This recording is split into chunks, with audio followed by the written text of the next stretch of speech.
Bonjour à tous, je suis super contente de vous retrouver pour cet épisode 3 de la série de 15 vidéos sur la productivité et l'organisation.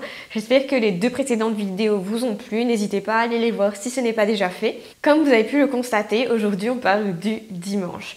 Le dimanche, c'est le jour que je déteste le plus, déjà par le fait que tout soit statique, je déteste ça, il n'y a pas de dynamisme, tout est fermé. Je déteste aussi l'impression d'avoir beaucoup de choses et peu de choses à faire à la fois, le fait d'être paresseux et d'avoir envie de profiter du dimanche, mais aussi de savoir que si je m'y mets, je pourrais facilement améliorer ma semaine.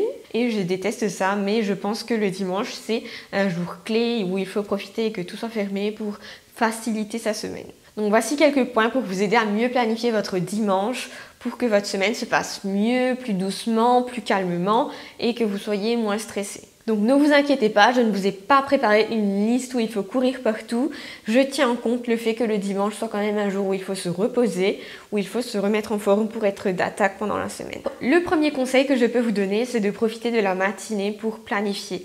Je ne sais pas vous, mais moi, je me réveille tout le temps avec cet état d'esprit où j'ai envie d'être en introspection, j'ai un recul sur ma semaine, sur ma vie et j'ai envie d'écrire ou de libérer mes pensées et du coup j'en profite pour prendre mon thé, mon café tout calmement et simplement mettre sur du papier tout ce que j'ai dans la tête. Donc comme je vous disais dans mes précédentes vidéos, j'ai des carnets vraiment exprès pour ça. Et donc faire des trucs un petit peu qui demandent une réflexion plus poussée, mais qui m'aident à vraiment anticiper la semaine qui arrive. Donc je profite que mon cerveau fonctionne comme ça, qu'il ait envie de se vider quoi, pour recommencer une nouvelle semaine. Le deuxième conseil que je peux vous donner, c'est de profiter du dimanche pour bien sûr nettoyer, vider tout ce que vous avez à vider, faire du tri. Donc ça c'est une des tâches les plus énergivores de votre journée. Je sais que c'est compliqué mais ne sous-estimez pas le fait de commencer la semaine du bon pied avec une maison propre, du linge repassé. Quoi de mieux que de ne pas avoir à se soucier de toutes ces choses-là pendant la semaine. Et je trouve que nettoyer sa maison, faire le tri, ranger, c'est une manière de remettre tous les compteurs à zéro pour se lancer dans une bonne semaine en toute tranquillité sans avoir à être stressé. L'après-midi du dimanche est souvent consacré soit à des activités familiales ou plutôt à des activités qui vous demande peu d'énergie de cerveau quoi. Normalement le dimanche après-midi c'est pas trop le moment où on a envie de réfléchir, de penser, de calculer, etc. Donc profitez-en pour faire des activités qui vous demandent peu d'énergie physique et peu d'énergie de pensée. Donc par exemple, si vous avez du repassage à faire, faites-le devant une petite série. Ce que je fais le dimanche après-midi, moi, c'est je note toutes mes dépenses de la semaine précédente. Donc je reprends tous les tickets de paiement, etc. Je renote dans mon carnet pour être bien sûr d'être à jour. Je n'ai pas de calcul de ouf à faire, ne vous inquiétez pas. Je note simplement, comme ça j'ai une trace.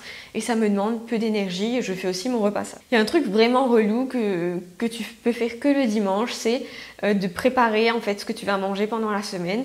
Donc si vous avez fait vos courses le samedi, bien sûr c'est intéressant de planifier vos repas en avance. Si vous n'êtes pas trop dans la préparation des repas pour toute la semaine, tout ça, pas de souci. Je pense que c'est quand même une méthode qui fonctionne. Je déteste avoir à réfléchir à des repas juste avant de cuisiner. Donc je pense qu'il y a plein de gens comme moi qui regardent cette vidéo. Donc profitez-en pour faire ça, c'est rapide, c'est pas très difficile et je pense que c'est un bon moment pour le faire. Et enfin, cinquième point, c'est de vraiment prendre soin de soi parce que je trouve que le dimanche, c'est un jour aussi où on a le droit d'être paresseux en toute liberté.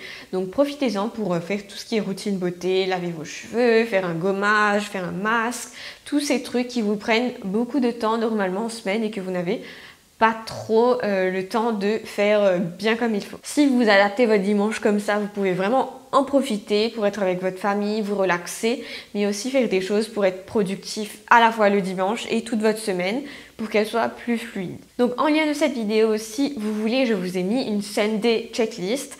Donc c'est une liste de toutes les choses que vous pouvez faire le dimanche. Donc c'est une liste pour cocher en gros.